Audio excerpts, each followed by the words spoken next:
पड़ेगा भोगना परिणाम सबको अपने कर्मों का, किसी मजदूर से यह बोझ उठवाया नहीं जाता। अवश्यमेव भोक्तव्यम कृतम कर्म शुभाशुभम। जैसे करेंगे वैसा हमको भोगना पड़ेगा। जैसे हजारों गायों के बीच में बछड़ा अपनी माँ के स्तनों में जाकर के ही दूध पीता है, अपनी माँ को ढूंढ लेता है, इसी प्रकार से मनुष्य के द्वारा, अर्थात जब मनुष्य देह में जीवात्मा होता है, उस समय का किया हुआ कर्म उसको ढूंढ लेता है, अर्थात उसके साथ साथ रहता है। या यूं कहिए, कई लोग कहा करते हैं, कई नहीं बहुत कहते हैं, जिस संसार में जब आए थे कुछ लेकर के नहीं आए, और जब जाएंगे तो कुछ लेकर के भी नहीं जाएंगे। ये बात गलत है। लेकर के आए थे भी और लेकर के जाएंगे भी। बोले जी ये धन संपत्ति तो लेकर के नहीं आता कोई, ना ले जाता कोई। हमने कहा इसे भी लाते हैं और ले जाते हैं, किंतु उसके लिए कुछ अलग करना पड़ता है। एक व्यक्ति एक दिन आया और बोला, पंडित जी बेटे का क्या नाम रखें, कोई अच्छा सा सुंदर सा नाम सुझाओ। इससे कहा, भैया कितने दिन का हो गया तुम्हारा बालक? महर्षि दयानंद ने कहा है कि जन्म से 10 दिन छोड़ करके 11वें दिन उसका नामकरण संस्कार करें, या 101वें दिन करें, या फिर वर्ष में उसी दिन जिस दिन बालक का जन्म हुआ है, 1 वर्ष के पश्चात। कितने दिन हो गए पैदा हुए? बोला जी अभी तो 3 महीने के बाद पैदा होगा। तो इससे कहा, भैया तो नाम पहले क्यों पूछ रहा है 3 महीने पहले? तो कहता है जी उसके नाम से एक कार की बुकिंग करानी है, जब वो पैदा होगा वो कार उसी की होगी। अच्छा बोलो लेकर के आ रहा है कि नहीं आ रहा है? कार उसके नाम जन्म से पहले हो रही है, कोठी उसकी है, फैक्ट्री उसकी है, सब कुछ उसके पास है, लेकर के आ रहा है। और एक बालक अभी पैदा नहीं हुआ, अभी गर्भ में है, उसके माँ बाप भीख मांग करके खाते हैं, वो चिंता करते हैं कि इसका क्या होगा। तो माँ कहती है, जो अभी माँ बनी भी नहीं है, माँ बनने वाली है, कहती है कि जो हम पैसे मांगते हैं उसमें से थोड़े थोड़े पैसे बचा करके रख लेंगे और एक कटोरा खरीद करके रख लेंगे, जब बड़ा होगा उसमें मांग लिया करेगा। ये भी लेकर के आ रहा है। ये कैसे मिलता है? कोई चाहे कि ये नोटों की गड्डियां ऐसी ज्यों की त्यों हमें मिल जाएं, हमारे साथ रख दो चली जाएंगी, नहीं जाती।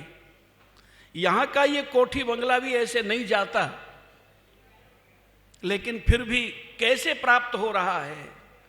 तो ऐसे प्राप्त हो रहा है जैसे यहां की करेंसी अमेरिका में नहीं चलती। अमेरिका में जाएंगे तो वहां के डॉलर बनाने पड़ेंगे इस करेंसी के बदले। इंग्लैंड जाएंगे तो पाउंड बनाने पड़ेंगे, तब चलेगी ये करेंसी। तो भला परलोक में ये कैसे चल जाएगी? ये सिक्का कैसे चलेगा? इस धन से धर्म के सिक्के बना ले, परलोक में धर्म का सिक्का चलता है।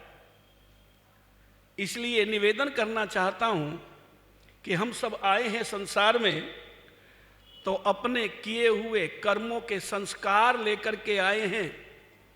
वो संस्कार दोनों प्रकार के हैं, अच्छे भी हैं और बुरे भी हैं।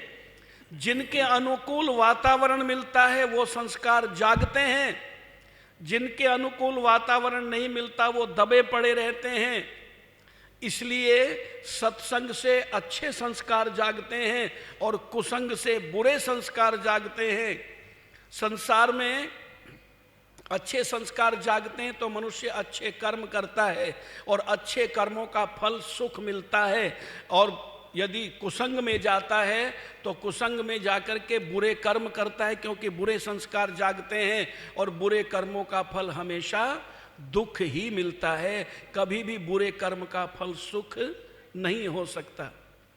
ये व्यवस्था है किसकी? कौन करता है इस व्यवस्था को? तो पथिक जी ने एक बहुत सुंदर गीत लिखा था कि कण कण में बसा प्रभु देख रहा, चाहे पुण्य करो चाहे पाप करो, कोई उसकी नजर से बच न सका, चाहे पुण्य करो चाहे पाप करो। कण कण में बसा प्रभु देख रहा, चाहे पुण्य करो चाहे पाप करो। यह जगत रचा है ईश्वर ने जीवों के कर्म करने के लिए।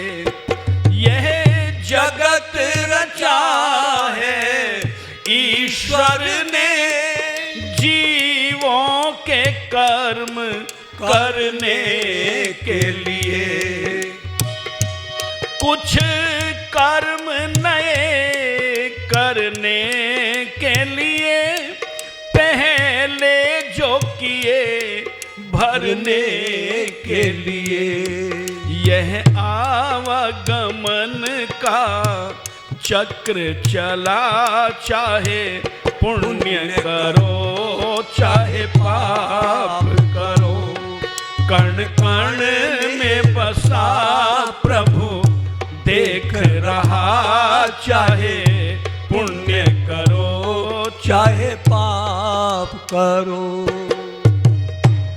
इंसान शुभाशुभ कर्म करे, अधिकार मिला है जमाने में। इंसान शुभाशुभ कर्म करे, अधिकार मिला है जमाने में। कर्मों में स्वतंत्र बना है मगर परतंत्र सदा फल पाने में। मिलता है सभी को अपना किया, चाहे पुण्य करो चाहे पाप करो। कोई उसकी नजर से बच न सका, चाहे पुण्य करो चाहे पाप करो। सब पुण्यों का फल तो चाहते हैं, पर पुण्य कर्म नहीं करते हैं। सब पुण्यों का फल तो चाहते हैं, पर पुण्य कर्म नहीं करते हैं। फल पाप का लोग नहीं चाहते, जिनमें दिन रात विचरते हैं। है न्याय प्रभु का बहुत कड़ा, चाहे पुण्य करो चाहे पाप करो।